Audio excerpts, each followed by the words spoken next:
Hoy veremos los 10 mitos más extendidos en el mundo del vino.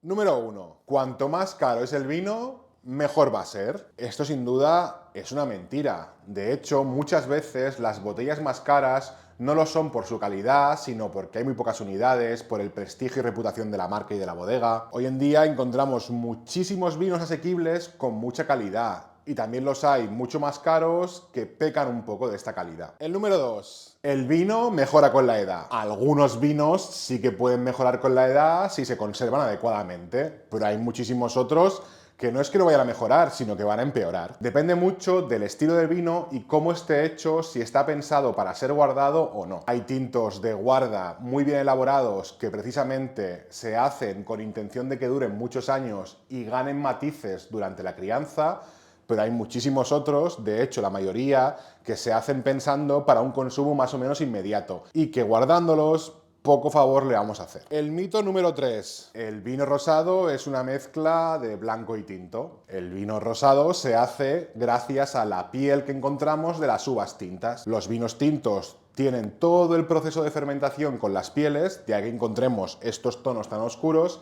y los rosados pueden ir desde apenas unas horas hasta días. Número 4. Los tapones de corcho son mucho mejores que las roscas. Dependerá del vino que estemos consumiendo. Los tapones de corcho tienen un sentido, tienen una razón de ser, igual que las roscas. Esto lo hemos visto en vídeos anteriores, pero en función de qué vino estemos bebiendo, vamos a utilizar un tipo de cierre u otro. Sí que es verdad que culturalmente tenemos asociado que los tapones de corcho natural van con los mejores vinos, pero hay muchos vinos que no necesitan tener ese tipo de cierre, que con la rosca van a quedar perfectos. El número 5. Los vinos blancos no envejecen bien. Pues eso no es verdad. Pensad en Borgoñas, en Riesling, en Sauternes, en zonas como Rioja o Jerez. Hay muchísimos vinos blancos que envejecen. La cosa está en que el proceso de envejecimiento es algo que hay que pensar antes de elaborar el vino y en función de las características tendrá más o menos potencial para aguantar este envejecimiento. La acidez y la estructura son factores muy a tener en cuenta cuando pensamos en elaborar un vino de guarda. Número 6. El color del vino determina su calidad. Bueno, pues nada más lejos de la realidad. De hecho, precisamente el color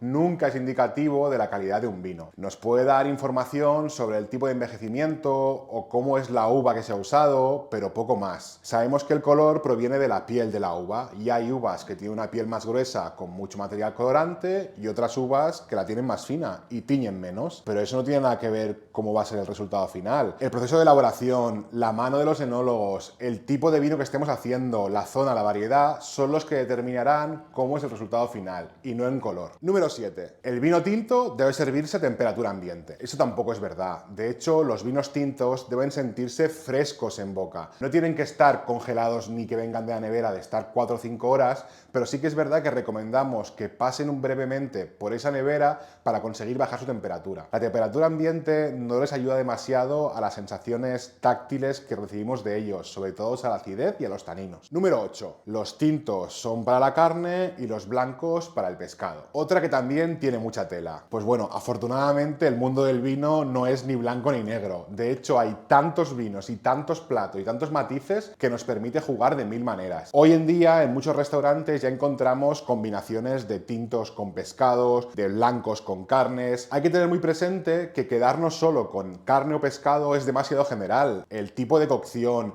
los ingredientes que acompañan ese plato, las especias, los aromas, todo eso al final es lo que confirma un buen maridaje y podemos encontrarlo en multitud de vinos distintos. 9. Los vinos dulces son solo para los postres. A ver, está claro que los vinos dulces con los postres quedan muy bien, pero no debemos excluirlos y relegarlos solo a esa parte del menú. De hecho, hay muchos ejemplos de vinos dulces que maridan a la perfección con muchos platos. Quesos muy salados, el foie gras, los aperitivos, la comida asiática muy picante, todo eso pide de vinos dulces o ligeramente dulces para acompañar y generar una buena armonía. Número 10. Utilizar una cucharilla para conservar el gas de una botella de espumoso. ¿Esto qué hacemos?